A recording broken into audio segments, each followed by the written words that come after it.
Okay, so we have MySQL installed and configured, and now we are going to begin by creating a database. So here we have a modified version of our Powder Puff Football League model, and what I think I'll do is just focus on this part of the model. We have 3 small tables, and we have a one-to-many relationship between the team and the coach entities or tables, and we also have a one-to-one with the team and the facility. So this area of the model will give us a variety of different relationships to model here in MySQL. So I've installed MySQL and I'm going to launch it. You will open the command line client. Okay, and then you'll type in your password that you created during the install.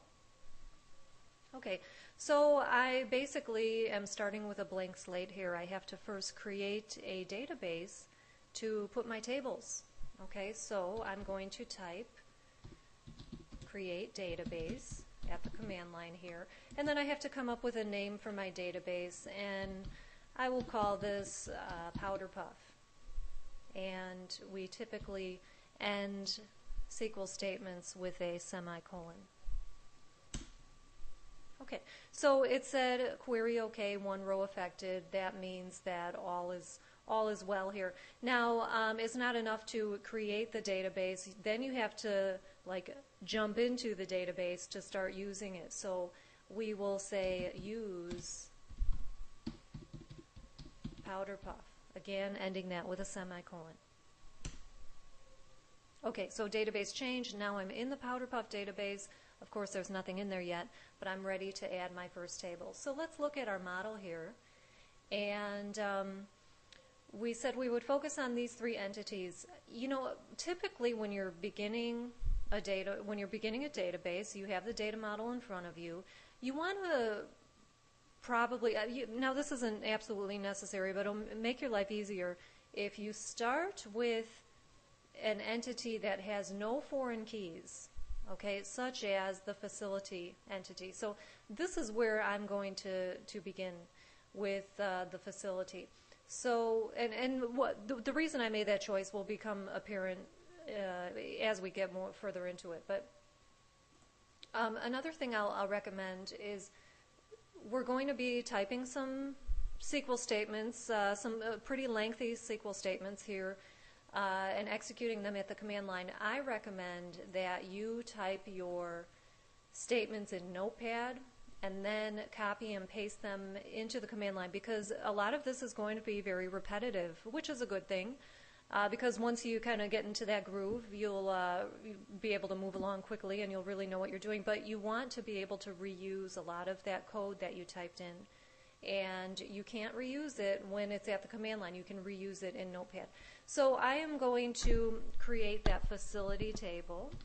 So here I am in Notepad, and I'll say create table, and I will call it facility. Okay, and then I will open a paren there, and then I typically you'll drop to the next line. That's not absolutely necessary, but it just makes things neater. White space typically doesn't matter, but it makes your life easier if you can, organize things visually. So let's see, we have a facility ID, which is, it doesn't say identity here, but let's assume that it's a surrogate key. And then we have 3 columns, name, main phone, and the manager. So let's dive in. So we have facility ID. Okay, and then you know what, I'll tab over just to make it look neater. We'll make this an integer, and then in MySQL you don't say identity. That's actually a SQL Server word, but in MySQL, if you want like a surrogate key, which we're doing here, we'll say auto increment. And you're always watching your typing. Watch that typing, because one little thing wrong with it, just a comma out of place or something like that, it's not going to run. So we have my auto increment here, and then I'll put a comma. All right, so what's the next one here? We have the name. All right, so we'll do that. This is going to be a varchar. Let's see, what do we have in the model? Oh, we have 25 there in the model, okay. And here you would put your null, not null status. Now the facility ID cannot be null because that's the primary, it's going to be the primary key and it's an auto increment. So I don't have null, not null status here, so let's just kind of make it up as we go. For the name, why don't we say that teams must have a name? So we'll say not null. Okay, and then a comma. And then we have the main phone, which is a char, 14 characters, so we'll call that main phone.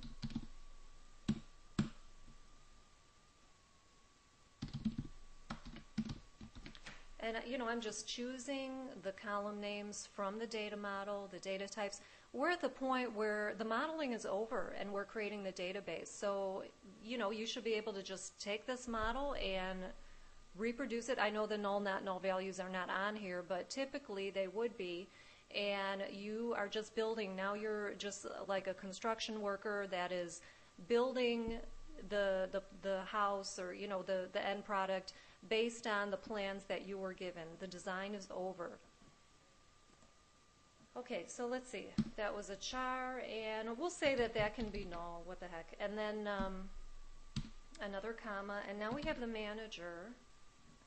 What is this? Okay, just simply manager. And that, of course, would be a varchar. Typically, you would separate out the first name and the last name, but we won't do that in the interest of time here. Okay, and then what we want to do is specify the primary key. It's not enough to just say auto increment. We have to say that facility ID is the primary key. Okay, and we do this in MySQL by adding a constraint to the table, and this will be what we call primary key constraint. So one more comma here. Watch those commas. They're easy to forget. It's also easy to add one somewhere where you don't need it, and this will really mess up the statement and it won't run. So here I'll say constraint, watching my typing, and then you have to name your constraint. This is just a name that you kind of pull out of thin air, make it somewhat descriptive, but it really doesn't come into play for you after you just give it that name. So why don't we call it facility PK for the facility's primary key. Okay, and then we type the words primary key because that is, after all, what this is going to be. And then in parentheses, you put the column name that you are choosing for the primary key. So we'll say facility ID. Okay, so there's your constraint. Just a quick aside here, if you were doing a composite key, which we're not in this case, but if you, let's say facility ID and name together would be the primary key, you can do a composite primary key by providing the columns in question together in a comma delimited list. But like I said, we're not doing that here. So that's the end of that, and then I will close the parentheses. This was, I initially opened the parentheses, now I'm closing them here. Notice no comma at the end here. Be careful. Okay?